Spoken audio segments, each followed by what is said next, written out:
주님의 이름으로 축복합니다. 따라서 한번 해보겠습니다. 광야 행진을 시작하다. 드디어 이스라엘 백성들이 이제 행진을 시작했습니다.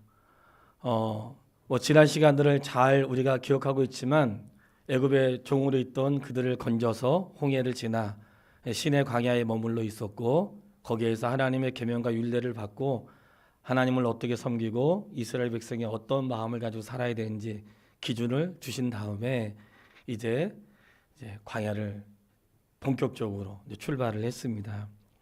행진하는 가운데 어떻게 행진을 했는지 오늘 그 말씀을 드리려고 하고요. 오늘 칼럼에 기록했는데 순대 전문집에 간판에 써 있더라고요. 순대 요리 전문점 이렇게 해놓고 그 밑에 16년째 순대 생각분 이렇게 써 있었어요. 제가 몇 번 가는데도 못 봤어요. 근데 16년째 순대 생각분. 맨 처음 먹으러 갔을 때는 전문점이라고 했는데 제가 사실 맛을 잘 몰랐어요. 그래서 몇 번 갔는데 전문점이 맞구나 이런 생각이 들어요. 그러다 보니까 이제 16년째 순대 생각분이라고 이렇게 써 있는 것을 보고 제가 또 목사잖아요. 생각하는 게 또 많아지는 거예요. 음식을 만들어도 16년째 그 음식만 연구하는 사람 있잖아요. 보통 우리가 한 분야의 전문가가 되려면 한 10년 정도 지속적으로 하면 전문가가 된다고 해요. 근데 이상하게 잘 전문가가 안 되는 분류가 있는데 그게 바로 성도예요. 10년 정도 믿으면 웬만해서 잘 믿어야 되는데 시간이 지나서 잘 되지 않는 것은 우리가 어설프게 믿거나 아니면 그분을 잘 알지 못하거나 알지만 행하지 않거나 그럴 수 있어요. 근데 민수기를 읽다가 제 시간을 다 심장을 멈추게 할 뻔한 그런 말씀이 있었어요. 민수기 6장 12절 말씀인데 나시릴에 대한 규례를 얘기하시다가 자기 몸을 구별하여 여호와께 드릴 날을 새로 정하고 1년 된 순양을 가져다가 속건 제물로 드릴지니라. 자기 몸을 구별한 때에 그의 몸을 더럽혔은즉 지나간 시간은 무효니라. 이 말씀을 그동안도 수없이 봤는데 이 말씀이 읽어졌는데 나시린이라고 하는 규례가 있거든요. 그러니까 이스라엘 백성 전체가 전부 다 하나님께 구별된 백성이지만 특별히 나는 하나님께 내 삶을 드리고 싶습니다 해가지고 나시린으로 스스로 자원한 사람들, 물론 하나님이 직접 태어나기도 전에 나시린으로 구별한 사람도 있어요. 하나님이 구별한 자도 있는데 여기서 나시린은 하나님이 직접 부른 자가 아니라 스스로 제가 주를 위해서 사는데 평생이 아니라 어느 일정 기간 동안 제가 일정 기간 동안 이렇게 한번 살아보겠습니다 해가지고 기간을 정하여 나시린으로 스스로 나시린이 된 사람들이 있는 거예요. 근데 나시린에게는 규정이 있거든요. 나시린의 규정은 포도주나 독주를 마시면 안 되고 자기의 머리를 자르면 안 되고 시체를 가까이 하면 안 된다는 이런 규정이 있어요. 그러니까 부정한 것은 가까이 있을 수 없고 머리를 자르지 말라는 것은 내 머리를 다스리시는 분은 하나님이시다. 그런 뜻으로 했던 것이고 포도주나 독주를 마시지 않는 것은 자신의 몸을 구별하기 위한 그러한 모습이었던 거예요. 그래서 이제 그랬는데 부득이하게 부정한 일을 행하거나 또는 부득이하게 나하고 상관없이 가족 중에 누가 장례를 치러가지고 시체를 가까이 되는 상황이 생기면 나하고 원치 않는 사이에 내가 그럴 수 있잖아요. 그런데 성경에 이 민수기 6장 12절 말씀이 나시는 기간 동안에 내가 부정하게 해가면 지나간 시간 일들은 무효라는 거예요. 그럼 그렇게 끝나는 게 아니고 다시 새롭게 마음을 정하여 할 수 있도록 규정을 정해 놓으셨어요. 저는 그 말씀을 묵상하는 동안에 굉장히 많은 생각이 있었어요. 왜냐하면 16년째 순대만 생각하는 분도 있잖아요. 그러니까 저도 목회를 하면서 19살 때 신학을 갖고 그리고 한 번도 다른 일을 해본 적이 없거든요.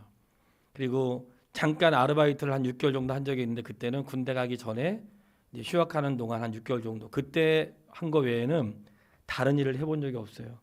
제가 신학교를 입학할 때 저를 지도했던 전도사님이 주의 종은 하나님이 주시는 것으로 살아야 된다는 말씀을 19살 때 제가 가슴에 새기고 목사는 하나님 주신 걸로 먹고 살아야지 다른 걸로 하면 안 된다. 그게 19살 때 새겨진 것을 평생 마음에 간직하며 살아왔어요. 그러다 보니까 목회하는 가운데도 30살에 목사 안수를 받고 안수 받은 지 25년이 되고, 그리고 이제 목회를 단독 목회한 지는 이제 15년이 되었습니다.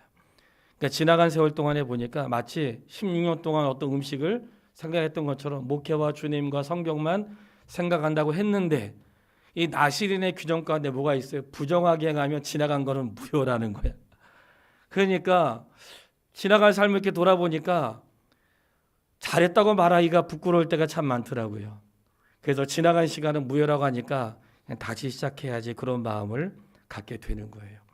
성도 여러분, 여기서 지나간 시간은 무효라는 것은 지나간 날은 아무것도 아니다, 그런 뜻이 아니고, 이 하나님의 규례 안에는 하나님의 사람들이 어떻게 살기 원하시냐면 거룩하게 살기를 원하시는 거예요. 하나님의 백성들에게 하나님께서 기대하시는 것은 일 잘하는 사람, 능력 있는 사람, 탁월한 사람, 세상을 뒤집어 엎는 사람, 세상이 놀랄 만한 것을 발명하는 사람을 원하시는 게 아니고, 하나님을 모시고 예배하면서 거룩하고 구별하게 살아가는 것이 하나님이 우리에게 기대하시는 거예요. 그렇기 때문에 잠시 멈춤은 있었지만 다시 회복하여 나시린으로 살아갈 수 있는 기회를 주시는 거예요.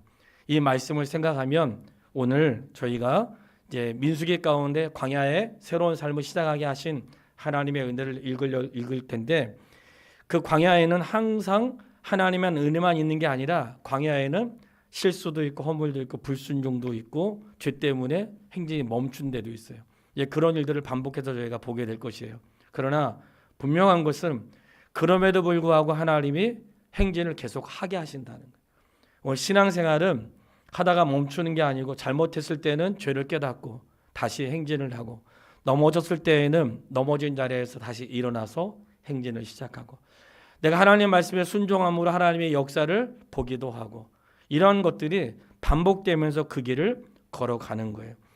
신앙생활에 잠시 위기는 있어도 멈추지 않게 되길 주의 이름으로 축복합니다. 자, 어떻게 그러면 하나님께서 이스라엘 백성들을 광야의 행진을 시작하게 하셨는가? 첫 번째는 6장 23절 말씀이에요. 6장 23절인데 나시린의 규례가 다 끝난 다음에 그들에게 축복을 하세요. 6장 23절로 26절 말씀인데 우리 같이 읽어보도록 하겠습니다. 23절로 26절.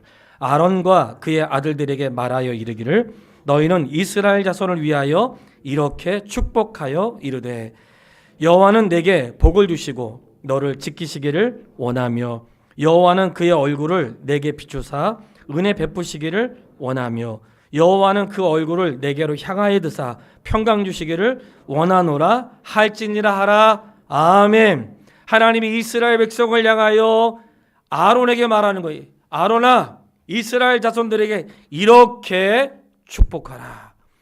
그러니까 아론에게 하나님을 대신하여 축복하라고 하는 거예요. 그러니까 목사가 예배를 마치고 맨 마지막에 축복 기도하는 것은 하나님의 이름으로 그분을 대신하여 축복하는 거예요. 그런데 이제 아론에게 축복하라 이렇게 하신 이유는, 축복은 사람이 하는 것이고 복은 하나님이 주시는 거예요.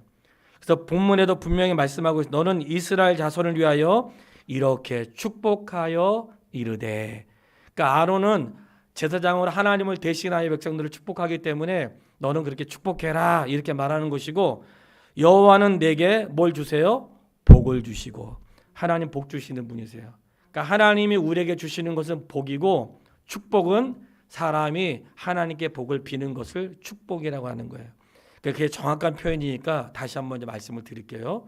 하나님 축복해 주세요 라는 표현은 정확한 표현이 아니에요. 하나님 복 주세요, 이게 정확한 표현이고, 축복 기도해 주세요는 맞는 표현이에요. 하나님은 우리를 축복해 주시는 게 아니고 복을 주세요. 하나님이 누구에게 복을 빌겠습니까? 하나님이 복 주시는 분인데. 그러니까 축복은 사람이 하는 것이고 복은 하나님이 주시는데, 이스라엘 백성의 행진을 시작하기 전에 이미 이스라엘 백성을 향하여 하나님이 말씀하시는 거예요. 아론을 통하여 이스라엘 자손들에게 축복하라는 거예요. 어떻게 축복하는가? 여호와는 내게 복을 주시고 너를 지키시기를 원하며. 하나님이, 여호와는, 그러니까 하나님이 우리 이스라엘 백성과 하나님의 사람을 향하여 어떤 마음을 가지고 계시는가? 너를 복을 주시기를 원하고 지키시기를 원한대요. 그러니까 하나님의 기본 마음은 하나님의 자녀들에게 뭘 주시는 거예요? 복을 주시고 지키시기 원한다고 했는데 지킨다는 뜻을 보면 울타리를 쳤는데 가시로 울타리를 쳤다는 거예요. 외부에서 진입하지 못하도록 하나님이 딱 보호하시면 누가 침범하지 못하도록 하나님 우리를 그렇게 보호하기를 원하시며 그의 얼굴을 내게 비추사 은혜 베푸시기를 원하시며 그의 얼굴을 비추는 거니까 늘 하나님과 대면하여 볼 수 있는 거죠. 죄지면 대면하여 볼 수 있어요, 없어요? TV에 죄지은 사람들 그거 다 가리고 나왔더라고요. 예, 다 가리고 나왔어. 머리부터 발까지 다 가리고 얼굴 안 보여주잖아요, 그렇죠? 그리고 뭐 나중에 공개된 사람도 있지만 그 죄진 사람은 똑바로 쳐다볼 수가 없죠. 똑바로 쳐진 사람은 똑바로 쳐다보는 사람은 죄를 지었지만 거의 뭐 양심이 화이 맞았다고 볼 수 있죠. 어쨌든 죄 지은 사람은 똑바로 볼 수가 없는데 본문에 여호와는 너희들에게 하나님은 복을 주시길 원하시고 너를 지키시길 원하시고 무엇을 원하시냐면 얼굴을 대면하여 보기를 원하신다는 거예요. 그러니까 죄를 지은 사람은 하나님을 대면하여 볼 수가 없어요. 근데 하나님이 얼굴과 얼굴을 맞대어 보게 하시는 것을 원하신다는 거예요. 그리고 그의 얼굴을 비추셔서 평강 주시기를 원한다 그랬습니다. 여기서 평강은 아무 일도 없고 전쟁도 없고 그런 것을 말하는 게 아니고 평강은 인생의 진짜 평강은 언제 오는 것인가? 성경에 샬롬이라고 기록된 거 아시죠? 샬롬이 평강인데 샬롬이 언제 기록됐냐면 내가 하나님을 만나는데 죽지 않고 살았어. 그래서 거기를 여호와 샬롬이라고 했어요. 그러니까 샬롬의 평강의 진짜 뜻은 하나님과 내가 화평을 이루는 것을 평강이라고 하는 거예요. 사람과는 좀 불편해도 하나님과 화평하면 인생의 문제가 해결되는데 하나님과 불편하게 지내면서 사람과 평화롭게 지내려고 하면 그것은 평강이 아니에요. 성경에 말씀하고 있는 평강은 하나님과 화평을 이루었다. 이게 성경에 말씀하시는 평강인 거예요. 왜냐하면 하나님과 관계가 안 좋게 끝나면 어떻게 되겠어요? 우리 인생의 끝날이 틀어지거든요. 사람과는 헤어질 수 있고 사람과는 만날 수도 있고 헤어질 수도 있어요. 그럴 수도 있습니다. 그러지 않으면 좋겠죠. 그런데 하나님과 헤어지면 큰일 나는 거예요. 사람과는 그럴 수도 있어요. 그렇게 안 되면 더욱 좋지만 근데 하나님과 헤어지면 큰일 나요. 마지막에 영원히 못 만나는 수가 있어요. 그래서 성경에서 평강이라고 말할 때 그 중심에는 하나님과 늘 가까이 있는 것 자체가 평안으로 받으시기를 바랍니다. 토요일 날 아침에 비가 왔는데 비가 잠시 멈춘 사이에 만석공을 한 바퀴 딱 돌았어요. 상쾌할 때 해가 뜨기 전에 도는 그 시간이 굉장히 좋거든요. 하는데 그렇게 많이 돌았는데도 어제 그 토요일 날 아침에는 만석공원에 연결된 그 다리가 보이더라고요. 예. 오늘 글을 읽고 오신 분들도 있지만 그 다리가 뭐 엄청 크고 높고 굉장히 견고하고 좋은 다리는 아니지만 이 만석공원 한 바퀴 돌 수 있도록 어떤 돌다리로 나무다리로 이렇게 연결을 해놨잖아요. 그 연결해 놓으니까 한 바퀴 도는데 어려움이 없이 무난하게 돌고 심지어는 다리 같지도 않은 것이 거기에 딱 놓여 있는데 그거는 휠체어라든지 자전거라든지 유모차라 지나갈 수 있는 다리를 하나 연결해 놓았거든요. 이게 아무것도 아닌데 훌륭하고 멋있는 건 아니지만 그거 하나 설치해 놓으래 가지고 많은 사람들이 오고 간단 말이죠. 저는 토요일 날 기도했습니다. 하나님, 오늘 예수님을 통해서 우리가 하나님께로 연결될 수 있었던 것처럼 사람과 사람 사이에도 다리 놔주세요. 마음과 마음에 다리를 놓고 이상하게 나만 만나면 모임이 깨지고 나만 가면 그냥 다리가 고쳐지는 게 아니고 예? 내가 가면 다리 없는 곳에 다리가 놔지고 내가 없는 곳에 내가 가면 돌다리가 하나 놓은 내가 완성하지 못하더라도 다음 사람이 그 다리 놓을 수 있는 그런 삶의 역사가 우리 믿음의 가족들에게도 일어날 수 있게 되기를 바랍니다. 하나님이 원하시는 건 무엇인가? 하나님은 그 자녀들에게 복을 주시는 거예요. 이 말씀은 진리의 말씀입니다. 하나님은 지금도 하나님을 경외하는 자에게 복을 주시고 하나님이 그들을 지키시기를 원하시고 하나님과 늘 관계가 좋기를 원하시고 오죽하면 내가 원하노라. 내가 원하는데 그 원하는 거의 중심을 잘 보시면 우리에게 무언가를 원하시기보다는 나는 너를 지키기를 원하고 나는 너와 얼굴을 마주보기를 원하고 난 너에게 평강 주기를 원하신다. 이 전부 다 원하는 중심이 사람에게 있지 않고 하나님에게 있는 거예요. 놀라운 은혜인 거예요. 만약에 하나님 우리에게 뭔가 개인적으로 원하셨는데 우리가 잘 이루지 못하는 게 많거든요.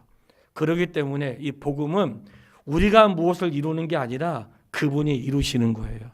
그분이 이루시는 것을 우리는 믿음으로 순종할 때에 받아주신다는 사실을 기억할 수 있게 되기를 바랍니다. 자, 이렇게 행진을 시작할 때 이미 하나님께서 이스라엘 백성들을 향한 마음을 표현하신 거예요. 나는 너희를 복주기 원한다. 나는 너희를 지키기 원하고 너희가 나와 늘 평화롭게 하기를 원한다고 말씀하세요. 그리고는 그 진행하는 동안에 그 중심에 누가 있냐면 법궤가 있었잖아요. 성막이 있다 그랬어요. 성막에는 이스라엘 모든 사람들의 각 가정의 장남이 다 주의 전에서 일을 해야 되지만 하나님의 일을 순조롭게 하고 각 장남을 대표로 하여 레위 지파 사람들을 선출했다 그랬어요. 레위 지파 사람 선출하여 성막에서만 일을 하게 하고 다른 일을 하지 못하게 했어요. 그래서 전쟁터에 나가서 이 숫자를 계수할 때에도 레위 사람들은 빠졌고 다음 주에 말씀을 드릴 12지파에서 대표를 뽑아가지고 정탐꾼을 보내는데 그 정탐꾼에 레위 지파는 없어요. 그러니까 레위 지파는 그 중에 딱 빠진 거예요. 왜 빠졌는가? 성막에서 백성들의 예배를 돕고 그리고 하나님의 전에 봉사하는 일에 그들은 온전히 헌신한 자들로 그들을 삼았던 거예요. 근데 행진하는데 어떤 일들이 있었는가? 각자의 직무를 감당하면서 행진을 하도록 하셨어요. 자, 따라 한번 해보겠습니다. 직무를 감당하고. 자, 어떻게 행진해요? 각자의 직무를 감당하면서 가는 거예요. 행진하는데 행진도 목적이지만 일상생활도 하잖아요. 우리가 일상생활도 없으면 안 되잖아요. 일상생활 속에 자기의 직무가 있는 거예요. 남편은 남편의 직무를 다해야 되고 아내는 아내의 직무를 다하고 자녀는 자녀의 직무를 감당하면서 믿음의 길을 가는 거예요. 신앙생활은 교회에서 교회 생활이 아니라고 했어요. 신앙생활은 우리가 장차 종말이 오니까 다 모여 사는 것이 신앙생활 아니라고 했어요. 신앙생활은 각자의 자리에서 주님을 만나는 거예요. 밭에서 일을 하다가 주님 만나고 집에서 집안일 하다가 주님 만나고 그리고 예배드리다가 주님 만나는 거예요. 신앙생활 그런 거라고 말씀드렸어요. 자, 그런데 각자 직무를 하다가 직무를 하면서 행진하는데 그 직무에 누가 있었냐면 레위 사람들이 있는데 레위 사람들은 레위에는 세 아들이 있었습니다. 세 아들이 있었는데 그 중에서 게르손과 무랄이라고 하는 그 자손은 성막에서도 무거운 일을 감당하는 사람이에요. 성막에 뭐 짐짝 같은 거, 기둥 같은 거 막 이런 거 옮겨야 되는 사람들이에요. 그리고 이 고핫 자손은 그래도 그 중에 가벼운데 굉장히 중요한 법궤, 뭐 속죄소, 떡상 이런 거 옮기는 사람들이에요. 그러다 보니까 각자 맡은 직무는 달랐지만 그 직무에 주어진 그러한 방법이 달랐어요. 이 고핫 자손들은 어깨에다가 이 짐을 옮겼기 때문에 하나님의 성물을 옮겼기 때문에 그들에게는 수레가 주어지지 않았고 게르손 자손과 무라리 자손들에게는 힘들고 무거운 일을 했기 때문에 그들에게는 수레가 주어졌던 거예요. 그러니까 고핫 자손들이 왜 우리는 수레 안 줘요? 우리도 자가용 타고 다니고 싶은데 이로써 할 수 있지만 그들에게 주지 않은 것은 그들의 직무는 가볍고 중요한 일이었기 때문에 어깨에 매는 일이라 주지 않았다는 거예요. 여러분 굉장히 중요한 말씀이 기록되어 있는 거예요. 왜 우리는 안 줘요? 저기는 있는데 왜 우리는 없어요? 이렇게 우리가 말할 수 있지만 직무와 역할이 다른 거예요. 그래서 수레가 필요한 자들에게는 수레를 주시고 수레가 필요하지 않는 자들에게는 건강을 주셔서 어깨로 그 짐을 옮기도록 하셨다는 거예요. 직무를 감당하면서 그 길을 가는 거예요. 성도 여러분, 오늘 하나님의 교회는 이스라엘 백성들 자체가 하나님을 예배하는 공동체인 거예요. 그렇기 때문에 그들은 진행하면서 유월절을 지켰고 할례를 받아야 할 때 할례를 해야 되고 진행하면서 적들도 싸워야 되고 막 옮겨야 되지만 그 중심은 항상 하나님 공동체이기 때문에 하나님이 인도하시고 하나님의 중심에 계시고 하나님을 예배하는 공동체인 거예요. 성도가 잊지 말아야 될 사실은 내가 해야 할 일이 있고 내가 꿈꿔야 될 게 있고 내가 가고 싶은 일이 있고 자기 직업이 있죠. 그럴지라도 우리는 하나님의 공동체라는 것을 잊지 않게 되기를 바랍니다. 그분 안에서 해야 되는 거예요. 예배 없이 하면 그 걸음에 하나님의 공동체라고 말할 수 없는 거예요. 예수 믿는 사람을 누가 예수 믿는 사람이라고 하는가? 그리스도의 영이 없으면 하나님의 사람이 아니라고 했어요. 그러니까 그러니까 성도는 누구냐? 그리스도가 내 안에 있는 사람, 그리스도가 내 안에 주인으로 있는 사람, 그 사람이 성도인 거예요. 그렇기 때문에 우리가 하나님의 교회에서 성도라고 할 때는 주님이 내 안에 있는 사람, 그러니까 주님이 내 안에 있어서 예배자로 있고 기준이 세워진 사람으로 산다는 거예요. 이렇게 각자 주어진 역할을 감당하면서 이렇게 행진을 하는 것입니다. 모세에게는 회막에 들어가서 하나님을 만날 때 하나님이 그에게 직접 말씀하시고 그 일을 대변하게 하셨어요. 이 모든 것들이 신앙생활 하는 동안 우리가 잊지 말아야 되는 것은 자기에게 주어진 일을 하면서 행진하는 것이구나. 그러니까 어른들이 할 게 없다고 생각하지 말고 어른들에게 주어진 시간들을 잘 사용하세요. 그리고 각자에게 맡겨진 일들을 잘해서 뭐 이렇게 업적도 남기시고, 하지 말라는 게 아니에요. 큰 일을 내가 기대하지 않습니다. 이 말은 큰 일을 하지 않겠습니다. 그런 뜻이 아니에요.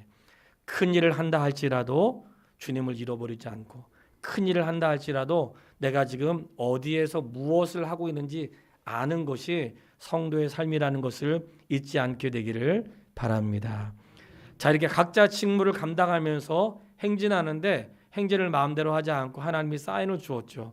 그것이 바로 불과 구름이라고 했어요. 성경을 읽어보겠습니다. 9장 15절 말씀. 이제 본격적으로 행진을 시작할 때 구름과 불로 인도하신다고 했어요. 9장 15절 말씀 같이 읽겠습니다. 성막을 세운 날에 구름이 성막 곧 증거의 장막을 덮었고 저녁이 되면 성막 위에 불 모양 같은 것이 나타나서 아침까지 이르렀으되. 아멘. 성막은 이스라엘 백성들 가운데 있는 예배 초소라고 했잖아요. 그 예배 초소인데 거기에 구름이 다 가득 찬 거예요. 참 신기한 건 말이죠. 하나님을 믿지 않기로 작정한 사람은 뭘 해도 안 믿으려고 해요. 그러니까 예를 들면 이런 거예요. 성막 위에 하나님의 구름이 가득했다고 하는 것을 하나님을 믿지 않거나 무신론자나 아니면 성경을 곡해하는 사람들은 그거는 하나님의 구름이 아니라 밑에서 번제로 안에 뭐 나무를 떼잖아요. 나무를 떼니까 구름이 형성이 된 것이다. 이렇게 얘기한다고. 홍해를 건널 때에도 바다가 갈라진 게 아니라 그 물은 얕은 물인데 얕은 물을 건넜다고 말하는. 오병이어 사건에도 어린아이가 도시락 하나 가지고 5,000명이 먹고 12광주에 남은 거 아시죠? 그거를 어떻게 그 무신론자들이나 인본주의자들은 해석을 하냐면 그거는 어린아이가 도시락을 꺼내니까 어른들이 다 부끄러워가지고 다 자기 도시락을 꺼냈다는 거야. 그냥 다 먹었는데 그 남은 거예요. 그렇게 해석한단 말이죠. 하나님을 믿지 않으려고 작정한 사람들은 뭘 해도 믿지 않아요. 그러나 하나님을 경외한 자는 이 모든 말씀을 하나님이 하셨다고 믿습니다. 성막에 구름이 딱 올라갔는데 구름의 임재는 내가 너희와 함께하고 있다는 하나님의 사인이었던 거예요. 이 구름이 하나님의 사인인 것은 시내산에도 하나님의 임재가 있을 때 구름으로 시내산을 덮었어요. 위로 올라오지 못하도록 하나님의 임재가 있다는 것을 구름을 통해 하나님이 보여주신 것이었고, 저녁에는 그 구름에 불이 나타나서 불 가운데 거하시는 하나님의 은혜가 있었는데 어떻게 있었는가? 16절에 보면 항상 그러하여. 따라해 보겠습니다. 항상 그러하여. 자, 이 구름과 불이 어떻게 있어요? 항상 있었다는 거예요. 낮에는 구름으로, 밤에는 불 모양으로 항상 있었다는 거예요. 우리가 잊지 말아야 될 사실은 하나님의 은혜는 항상 있습니다. 하나님의 은혜는 항상 있고 하나님의 그 은혜는 항상 있는 것이고 그 전안에 하나님은 항상 계시는 거예요. 그러니까 하나님이 그들한테 인도하시는 방법은 구름과 불로 보여주시는 것이었는데 항상 있었다는 거예요. 어떻게 인도하시는가? 구름이 성막에서 딱 떠오를 때는 그들도 떠날 준비를 하고, 구름이 행진하면 같이 행진하고, 구름이 멈추면 그들의 행진을 멈췄다는 거예요. 그래서 그 인도하는 것을 행진을 내 의지대로 가는 게 아니라 구름에 딱 뜨면 그때 구름을 보면서 각자 짐을 챙기고 행진을 준비하고, 구름을 따라서 갔으니까 광야 생활은 그 가는 길을 누가 결정했는가? 구름이 결정했는데 구름은 하나님의 임재의 상징이라고 했어요. 그러니까 여호와의 명령을 따라서 걷는 생활이었어요. 광야 40년은 하나님 말씀대로 사는 시간이었어요. 21절로 22절에 보면 머무는 시간이 달랐어요. 9장 21절로 22절에 보면 구름이 저녁부터 아침까지 있다가 아침에 구름이 떠오를 때는 그들이 행진하였고 구름이 밤낮 있다가 떠오르면 그것도 행진하였으며 이틀이든지 한 달이든지 1년이든지 구름이 성막 위에 머물러 있는 동안에는 이스라엘 자손이 진영에 머물고 행진하지 아니하였다가 떠오르면 행진하였으니. 그러니까 그 시간을 누가 정하는 거예요? 하루든지 일주일이든지 1년이든지 몇 년이든지 그 기간은 내가 정하지 않고 그분이 정하는 거예요. 행진의 모든 때를 그분이 정한다는 거예요. 우리가 오후에도 말씀을 드릴 텐데 인생의 모든 날의 시간을 하나님이 정하십니다. 하나님 정하세요. 인생의 모든 때를 그분이 정하시는 거예요. 광야는 한마디로 말하면 하나님을 의지하며 사는 것이고 구름을 바라보며 사는 거예요. 그러니까 구름을 따라서 하나님의 임재의 상징이었던 구름을 따라서 걷기도 하고 멈추기도 하고 행진을 하기도 하고 하는 것들은 훈련이었다는 거예요. 우리가 이 앞에 교회 앞에는 횡단보도가 있고 신호등은 없습니다.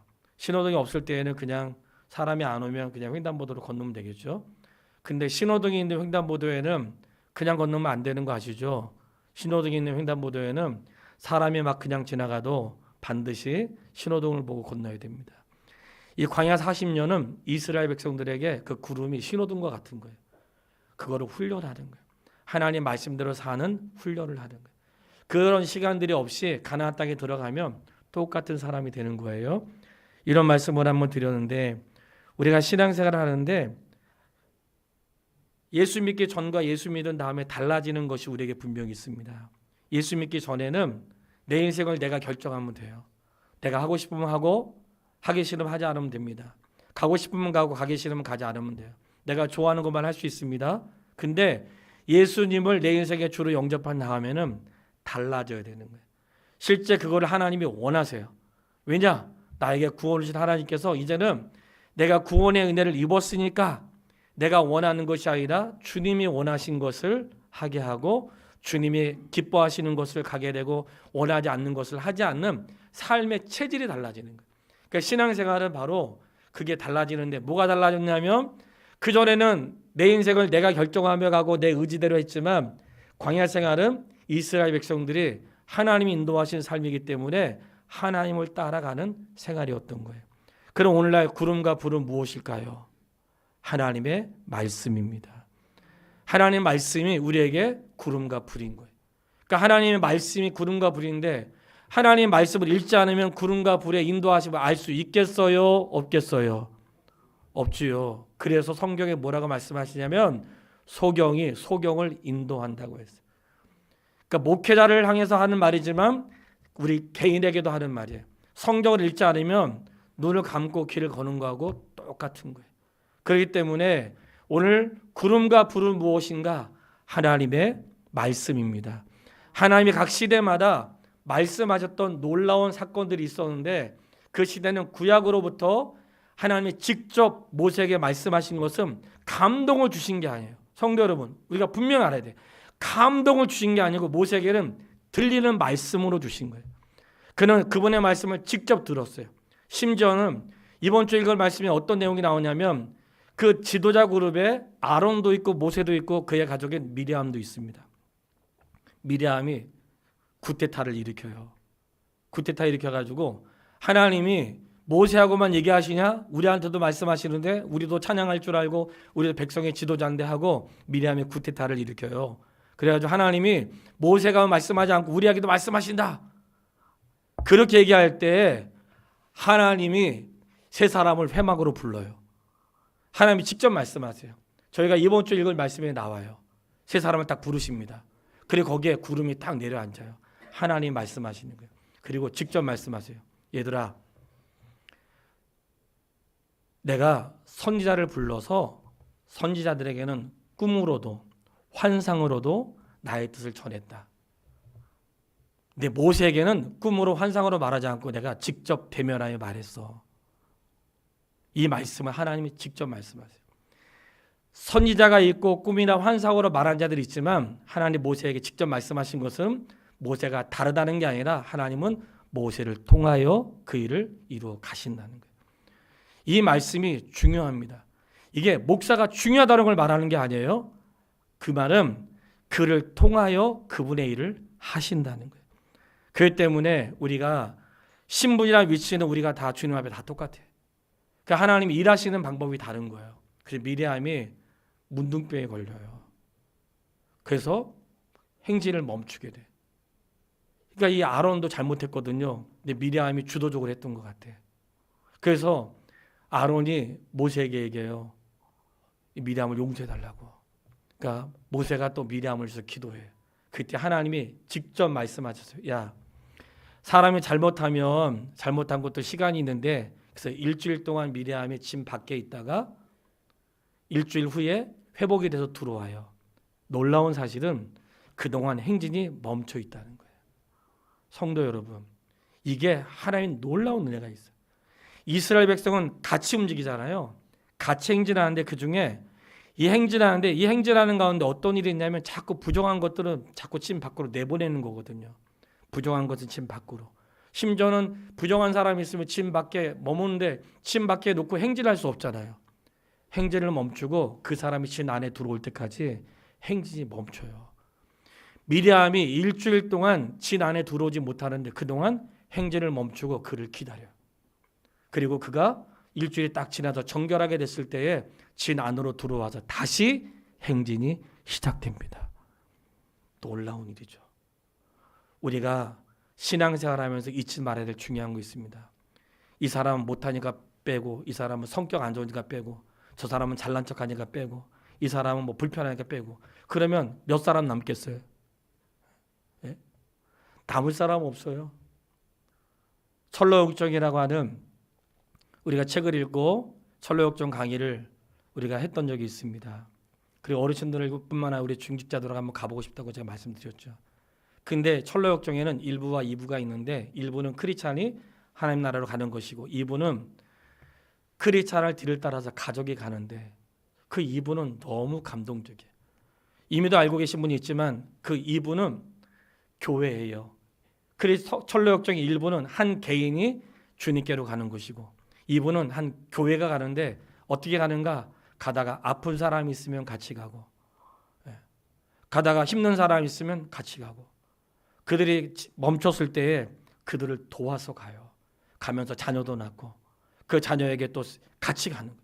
이게 2부는 가면서 자꾸 사람이 늘어나는 거예요. 출발은 혼자 하고 그 크리스찬의 아내 크리스티나와 자녀들이 출발했는데 가면 자꾸 인원이 늘어나는 거예요. 왜 늘어나는가? 가면서 만나는 사람들이 동행하는 거예요. 그런 일들이 광야에도 있었어요.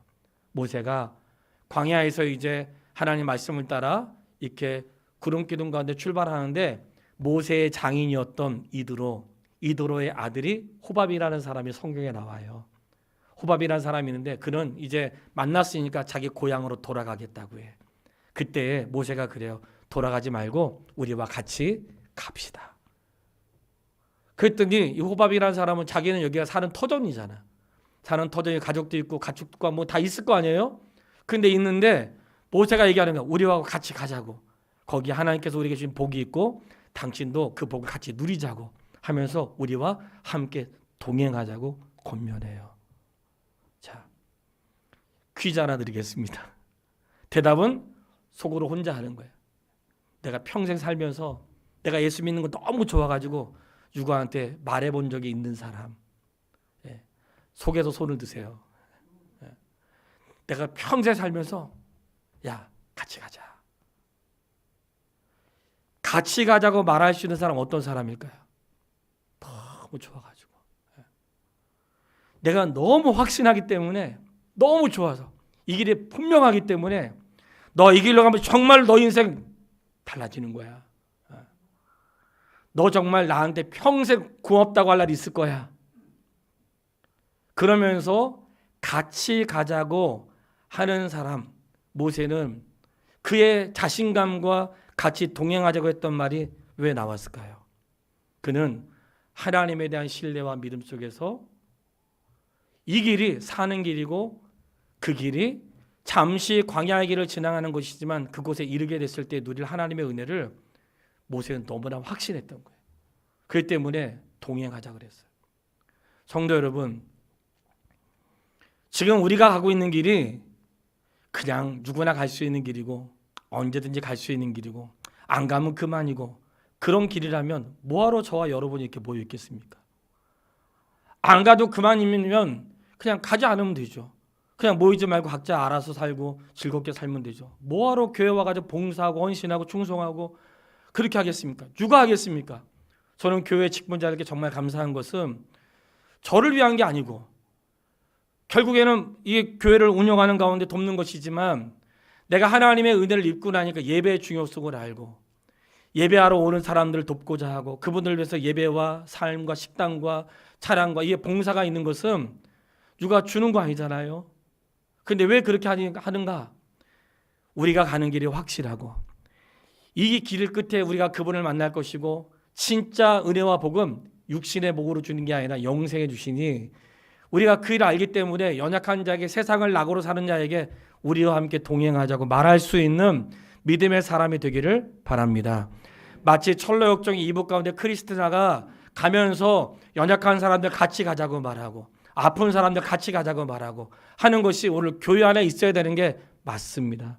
오늘도 앞에나 찬양하는데 머리가 허연 분들이 와가지고 내 평생 소원이 주님 찬양하는 거라고 하니 얼마나 감사해요. 그러니까 젊은 아이들이 찬양해도 참 귀하다 할 텐데 머리가 허연 분들이 숨질 때 되도록 주 찬송한다고 하니까 꼭 그렇게 사시기를 바랍니다.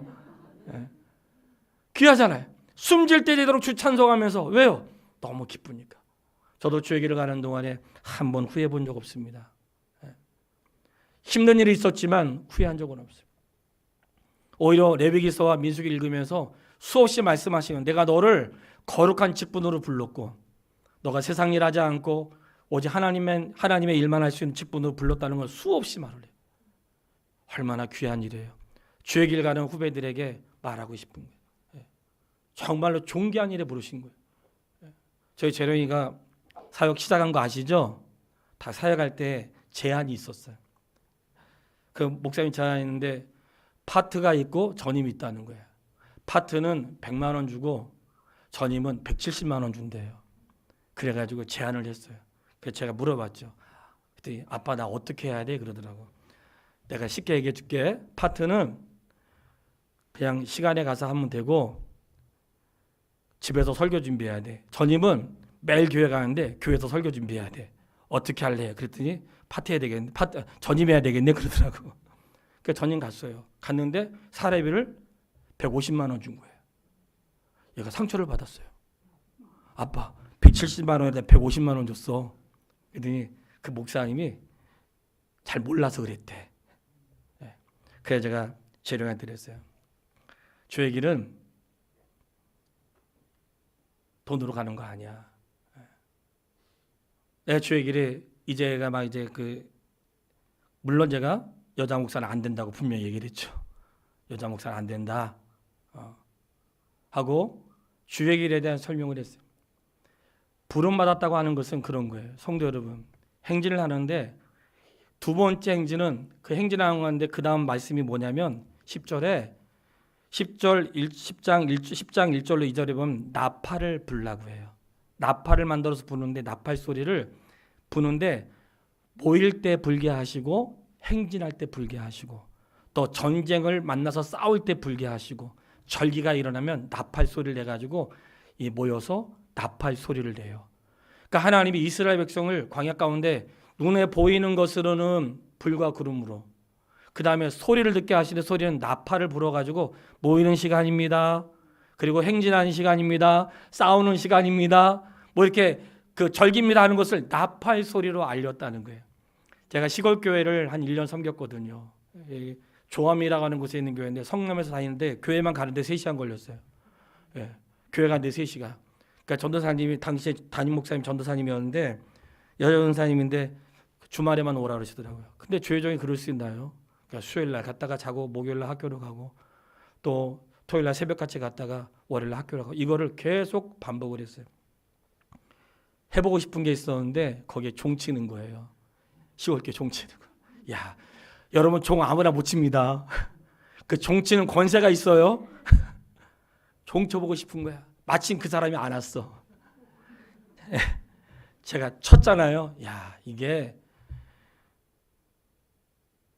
쳤는데 주일날도 아니고 예배 시간도 아닌데 종소리가 난 거예요. 나 누가 장난쳤는 줄 알았어. 그런데 이미 성도들과 다 짜고 교회에 무슨 일이 있으면 종을 치는 거예요. 그러니까 시골 교회니까 종을 쳐도 이 소리가 얼마나 큰지 교회 종 치면 성도들이 모이는 거예요. 야, 그래가지고 우리도 종 만들어야 되겠다 싶더라고요.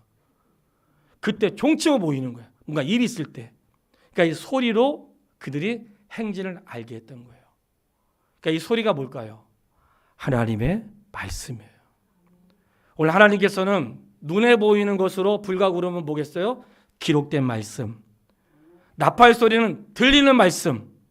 하나님이 때로는 들리는 말씀으로, 때로는 눈에 보이는 말씀으로 우리를 인도하시는 거예요. 인도하시는데 성경을 기록하신 분이 성령님이시고 오늘 우리 안에 영으로 계신 분이 성령이시기 때문에 성경을 읽거나 말씀을 들을 때 그분의 영으로 깨닫게 하시는 거예요. 그래서 말씀을 전한 자와 듣는 자가 하나일 수밖에 없는 것은 같은 영을 우리가 소유하고 있기 때문에 그런 것이에요. 성경을 기록하신 분이 그분이시고 우리에게 말씀하시는 분이 그분이신 거예요.